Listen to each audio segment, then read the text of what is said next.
Hello dear all, Chandrabhan प्रसाद official पर आपका एक बार फिर से स्वागत है। और आज मेरे हॉल ऑफ फेम में एक और महापुरुष की एंट्री हो चुकी है।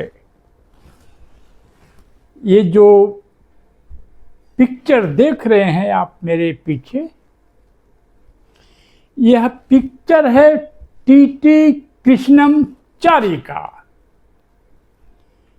टीटी कृष्णमचारी एक ब्राह्मण समाज से आते हैं और प्रेस्टीज ब्रांड का जो प्रेशर कुकर है, जो मिडिल क्लास के घर घर में होता है, यह उसके फाउंडर हैं।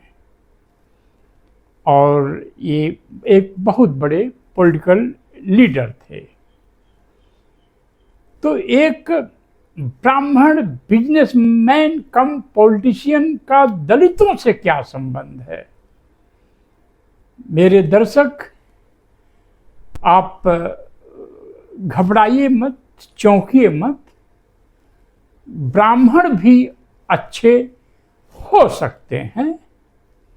यह दुर्भाग्य की बात है कि दलित इंटेलेक्चुअल्स ने बाबा साहब के मित्रों की, बाबा साहब के कलीग्स की कोई लिस्ट नहीं बनाई है। हमें बस दो ही नाम हम जानते हैं, बड़ौदा के राजा साहब गायकवाड़ साहब और दूसरे जो है छत्रपति साहब। दो लोग बाबा साहब को हेल्प किए थे।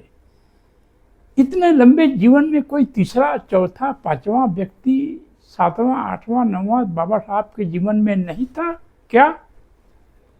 और टीटी कृष्णमचारी साहब की जरूरत क्यों पड़ गई हमारे लिए? आज मैं क्यों अपने इस हॉल ऑफ फेम में, जहाँ जो है लॉर्ड लिनलिथ गो हैं, जहाँ बाबू जगजीवन राम हैं, जहाँ गुरु रविदास हैं, जहाँ मायावती जी हैं, जहाँ लॉर्ड मैकाले हैं, ये तमाम लोग जो हैं, उन लिस्ट में मैं एक ब्राह्मण उद्योगपति और पॉलिटिशियन को क्यों शामिल कर रहा हूँ? ये शामिल तो बहुत पहले हो जाना चाहिए था। हर दलित को टीटी कृष्णमचारी के बारे में जानना चाहिए था। इस पर बहुत सारी किताबें होनी चाहिए थी। जो मिशन के लोग हैं, जो बाबा साहब के बारे में बताते हैं, उनको टीटी कृष्णमचारी के बारे में पूरा नॉलेज होना चाहिए। तो आइए हम टीटी कृष्णमचारी को आज क्यों अपने हॉल ऑफ फेम में सजा रहे हैं। आप अभी पिछले साल, 1.5-2 साल से एक डिबेट खास तौर से सोशल मीडिया पर देखे होंगे कि संविधान किसने बनाया। जाहिर है संविधान बाबा साहब डॉक्टर भीमराव अंबेडकर ने बनाया था। क्या प्रूफ है ना प्रूफ? ड्राफ्टिंग कमेटी के चेयरमैन थे। और क्या प्रूफ है? जब संविधान फाइनल हो रहा था तो सारे क्वेश्चंस बाबा साहब को एड्रेस हो रहे थे कि डॉक्टर अंबेडकर ये बताइए, ये बताइए, ये बताइए, और सबका जवाब वही दे रहे थे। डॉक्टर राजेंद्र प्रसाद को उन्होंने संविधान प्रेजेंट किया, नेहरू जी वहाँ पर खड़े थे। और क्या प्रूफ चाहिए? नहीं नहीं नहीं, कोई राव साहब ने बनाया है। अच्छा, तो यह एक जो इंडियन सोसाइटी का जो मुख्य धारा का समाज है, उसकी यह एक साइकोलॉजिकल समस्या है। अगर मैं अपने बचपन से कुछ चीज़ें याद करूं तो मुझे ये पता चलता है, आपको भी मालूम होगा कि बहुत सारे गैर दलित घरों में बचपन से ही, स्कूल से ही बच्चे सीखते थे कि 40% पाकर शेड्यूल कास्ट और शेड्यूल ट्राइब वाले डॉक्टर बन जाते हैं और 95% पाकर के अपर कास्ट के लोग जो है फेल कर दिए जाते हैं, डॉक्टर नहीं बन पाते हैं। यह एक साइकोलॉजिकल, यह सच्चाई नहीं है, यह एक साइकोलॉजिकल स्टेट है जो व्यक्ति का, जहाँ व्यक्ति अपना मेंटल बैलेंस खो देता है। तो संविधान को बदलने की जो कवायद करते हैं खासतौर से बीजेपी के लोग, तो सिर्फ इसीलिए नहीं कि संविधान खत्म करके आरक्षण खत्म करेंगे, देश का जो फाउंडेशनल कैरेक्टर है एक मॉडर्न डेमोक्रेटिक सिस्टम, उसको खत्म करेंगे, बल्कि नया संविधान लाकर वह इस भार से मुक्त हो जाना चाहते हैं कि एक दलित के द्वारा बनाए हुए संविधान के तहत हम जी रहे हैं। यह एक सिविलाइजेशनल प्रॉब्लम है जो हजारों साल से यह मान कर चल रहे हैं कि वह ज्ञान के मामले में सबसे श्रेष्ठ हैं, सबसे उत्तम हैं, सोशली सबसे प्योर हैं। तो फिर संविधान लिखने के लिए एक अनटचेबल की जरूरत क्यों पड़ी? उनके पेरेंट्स ये नहीं बताते हैं कि बच्चे, बात ऐसी है कि डॉक्टर अंबेडकर मात्र उस समय के भारत में एक व्यक्ति थे जिन्होंने अमेरिका के एक श्रेष्ठ विश्वविद्यालय कोलंबिया यूनिवर्सिटी से पढ़ाई किए थे, और वही अंबेडकर इंग्लैंड के एक श्रेष्ठ संस्थान से इकोनॉमिक्स में पढ़ाई किए थे, लंदन स्कूल ऑफ इकोनॉमिक्स, और वो लंदन से ही बैरिस्टर बने थे। वो बहुत ज्ञानी व्यक्ति थे। वो ये नहीं बताते हैं, वो तो बताते हैं शायद दलित होने के नाते कुछ वोट के वजह से कांग्रेस पार्टी ने उनको मान लिया हमारा संविधान बनाने का ड्राफ्टिंग कमेटी का चेयरमैन। इस पर एक और भी वीडियो बनाएंगे हम। तो ये एक साइकोलॉजिकल प्रॉब्लम है, आइडियोलॉजिकल प्रॉब्लम नहीं है। तो कई बार साइकोलॉजिस्ट्स जो है बहुत तरह तरह की थेरेपी अप्लाई करते हैं अपने पेशेंट्स को ठीक करने के लिए। तो टीटी कृष्णचारी एक ब्राह्मण महापुरुष के बारे में मैं 2 लाइन बताना चाहूँगा। इनका जन्म मद्रास में 1899 में हुआ था, 1899 में। इनकी डेथ 1974 में हुई थी। इन्होंने मद्रास क्रिश्चियन कॉलेज से ग्रेजुएशन किया था, फिर मद्रास से ही इन्होंने वकालत किया। इनके फादर जो है मद्रास हाई कोर्ट के जज थे, और पढ़ाई के बाद ही इन्होंने KKT अपने नाम से ही एक कंपनी बना दी, जो कंपनी बाद में प्रेस्टीज कुकर बनाने लगी उनके जीवन काल में ही। और बहुत सारे cooking ware, non stick pan, 2500 तरह के आइटम ये बनाते हैं। और टीटी के ग्रुप का इस समय एनुअल टर्नओवर 30 अरब रुपए है, और इसका मार्केट कैपिटलाइजेशन 10,000 करोड़ रुपए का है। कैपिटलाइजेशन का बहुत अच्छी डिफिनेशन मुझे भी नहीं मालूम है, पर इतना मेरा सेंस ये कहता है, जो भी थोड़ा बहुत देखा हूँ मैं इंटरनेट पर, कि किसी कंपनी के शेयर वैल्यू के आधार पर किसी कंपनी का मार्केट कैपिटलाइजेशन माना जाता है, उसी आधार पर शेयर का मूल्य घटता बढ़ता रहता है, कुछ इस तरह से। इन्होंने ये वहाँ से सेंट्रल 1942 में सेंट्रल लेजिस्लेटिव असेंबली में जीत कर आए। पहले पार्लियामेंट को सेंट्रल लेजिस्लेटिव असेंबली बोलते थे, स्टेट यानी विधानसभाओं को स्टेट लेजिस्लेटिव असेंबली बोलते थे। 1946 में बहुत कुशाग्र बुद्धि के थे, महान व्यक्ति तो थे ही। 1946 में कॉन्स्टिट्यूएंट असेंबली में ये जो है भर्ती हुए, और बाद में जो 7 लोगों की कमेटी बनाई गई थी कॉन्स्टिट्यूशन को ड्राफ्ट करने के लिए, उस कमेटी में यह भी एक सदस्य थे। यानी बाबा साहब के साथ 6 और लोग थे जो संविधान का बेसिक ढांचा ड्राफ्ट करने वाले थे। और उसमें BN राव साहब, जिनका नाम जो है जाति सुप्रीमेसिस्ट लेते हैं, वो तो इसके मेंबर भी नहीं थे, 7 लोगों में उनका नाम भी नहीं था। तो अब ये इनका नाम मैं क्यों इतने आदर से ले रहा हूँ और क्यों अपने हॉल ऑफ फेम में मैं इनको डाल रहा हूँ। फिर बाद में ये फिनांस मिनिस्टर बने, 1956-58 तक रहे, फिर दोबारा फिनांस मिनिस्टर बने, 1964-66 तक रहे। और ये एक बहुत ही क्रेडिबल फिनेंशियल इंस्टीट्यूशन है दिल्ली में।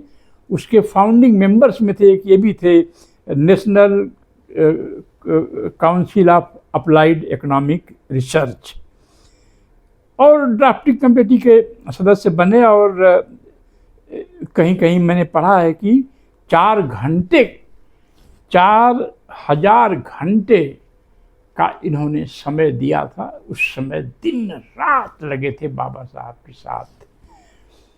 तो मैं, क्योंकि जब कोई समस्या आती है तो उसका निदान ढूंढना पड़ता है। बहुत पहले मेरी नज़रों में आया था कि भारत के राष्ट्रपति के नारायण साहब ने 13th वॉल्यूम, किसी एक बाबा साहब के वॉल्यूम की का फॉरवर्ड लिखा था। अब वो कौन सा वॉल्यूम था वो मैं ढूंढता रहा। मैंने वॉल्यूम तो ढूंढ निकाला, लेकिन उसमें से फॉरवर्ड का पन्ना फट चुका था। फिर मैं डॉक्टर रतन लाल के एसोसिएट से फ़ोन किया तो उन्होंने मुझे भेजा। तो यह 13वें वॉल्यूम के 10 पृष्ठ पर है, जिसका फॉरवर्ड उस समय के उपराष्ट्रपति के नारायण साहब थे लिखे, जो बाद में राष्ट्रपति बने। उन्होंने फॉरवर्ड में लिखा है, उन्होंने फॉरवर्ड में टी कृष्णमचारी के भाषण का अंश एक छापा है। यह भाषण कृष्णमचारी साहब ने 1948 में कॉन्स्टिट्यूएंट असेंबली में उस समय जब दिया था, जब सब लोग बाबा साहब को धन्यवाद दे रहे थे। उसमें इन्होंने लिखा है, उसको किया नारायण साहब ने हूबहू अपने फॉरवर्ड में उतारा है। मैं उसको इंग्लिश में पढ़ दे रहा हूँ, बाद में मीनिंग बता दूंगा।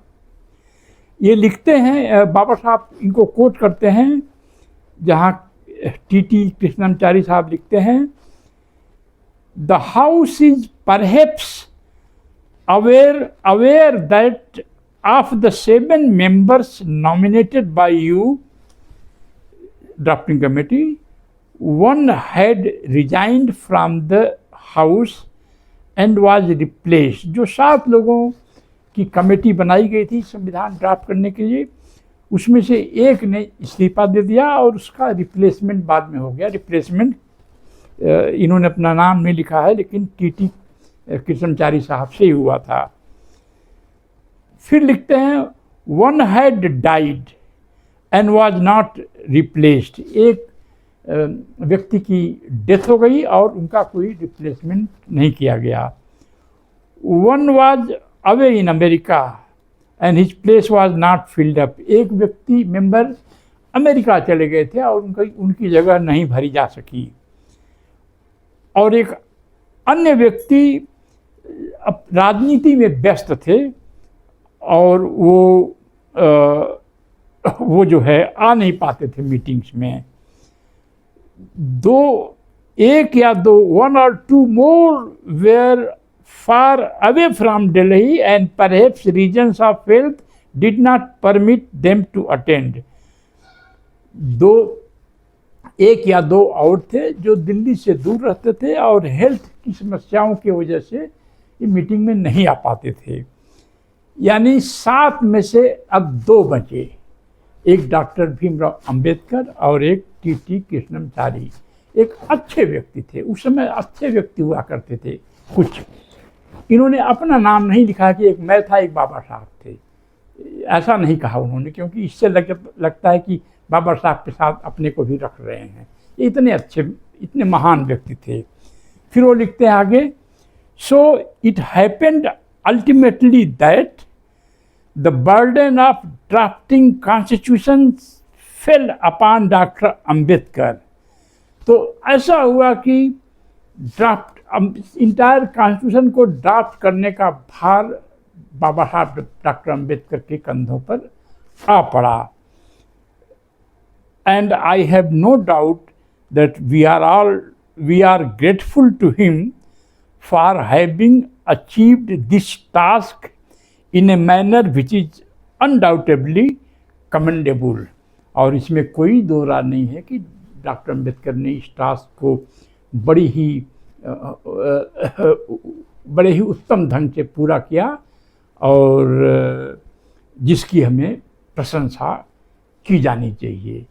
यह बात ड्राफ्टिंग कमेटी और एक माने जाने उद्योगपति और पॉलिटिशियन टी कृष्णचारी साहब कह रहे हैं और वो ब्राह्मण हैं। ये वॉल्यूम 13 के पेज नंबर 10 पर ज्ञानानंद की का यह कोट टी कृष्णचारी साहब पर छपा है। यानी ड्राफ्टिंग कमेटी के 7 मेंबर्स में से 5 या तो मर गए थे या बीमार थे या बाहर रहते थे दिल्ली से, एक तो अमेरिका चले गए। 2 लोग बचे थे, डॉक्टर अंबेडकर और टी कृष्णचारी साहब।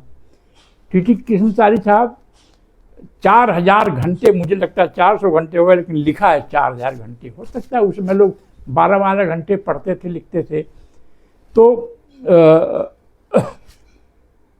वो ये 2 लोग थे। बाबा साहब जैसा कहते रहेंगे, टी कृष्णचारी साहब वैसा करते रहेंगे। उनका बहुत ही गणितीय मैथमेटिकल माइंड था। तो यह कहना है टी कृष्णचारी साहब का। और इतना ऑनेस्ट एक्सप्रेशन बहुत रेयर होता है, जहाँ एक ब्राह्मण व्यक्ति, एक माना जाना उद्योगपति, जिसका प्रोडक्ट घर घर में आज है, प्रेस्टीज कुकर, यह बात कह रहा है कि 7 लोगों में से 2 लोग बचे, एक मैं था, एक बाबा साहब। और बाबा साहब को फाइनली ये संविधान अकेले लिखना पड़ा। तो जो भी मेरे इस वीडियो को सुन रहे हैं, मैं ये और भी कुछ महापुरुषों को मैं इस हॉल ऑफ फेम में लाऊंगा, क्योंकि मुझे लगता है कि बाबा साहब के करीबी दोस्तों के बारे में हमें नहीं बताया गया। यह क्यों नहीं बताया गया, यह भी एक रहस्य की बात हो सकती है, क्योंकि बाबा साहब के जितने क्लोज फ्रेंड थे, सब या तो अपर कास्ट थे, पारसी थे, जीव थे। उसमें कोई ओबीसी नहीं था, कोई तथाकथित बहुजन नहीं था, कुछ दलित थे।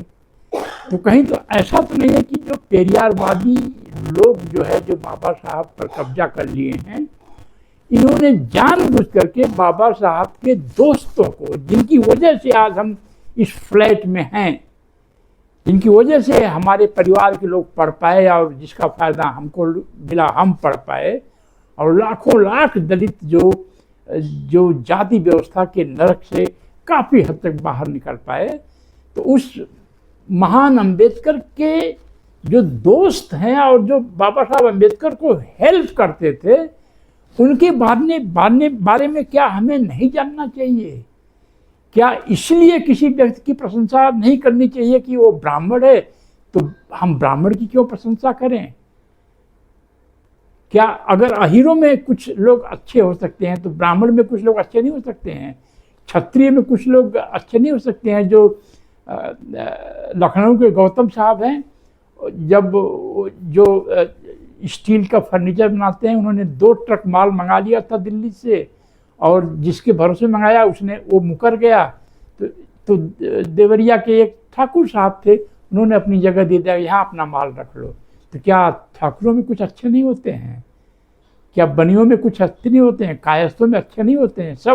सब ओबीसी वाले यही लोग अच्छे होते हैं, जिनको सर पर लेकर के घूम रहे हैं पिछले 40-45 साल से।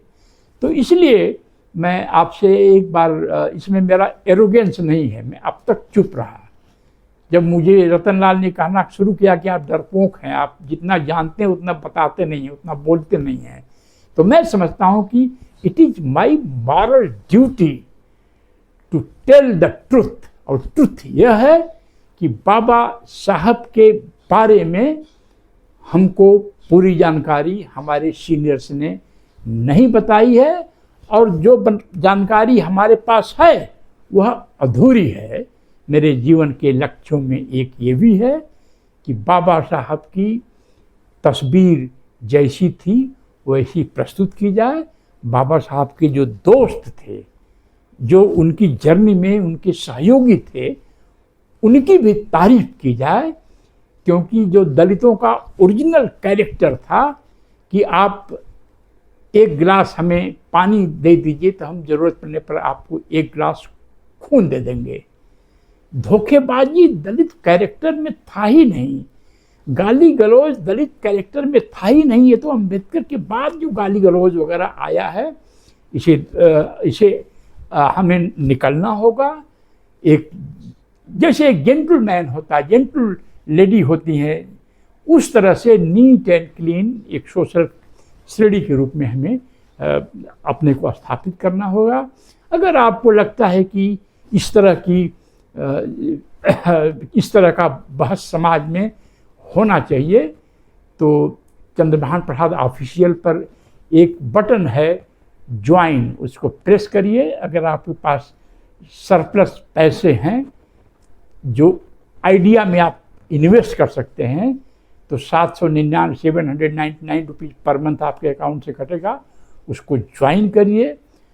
इस वीडियो को फॉरवर्ड करिए। हमें मालूम है कि इस तरह की वीडियो के लिए अपने समाज में ज़्यादा मार्केट नहीं है। हमारे यहाँ हुल्लाबाजी के लिए और बड़ी बड़ी बातें ऐसे वैसे करिए, हम दुनिया जीत लेंगे, समुद्र को हम मुट्ठी में कर लेंगे, इस तरह से बातों के लिए की मार्केट ज़्यादा है। पर ठीक है, संघर्ष इसी का नाम है, और आप इसको वॉच करते रहिए और आगे फॉरवर्ड करते रहिए। जय भीम, जय भारत।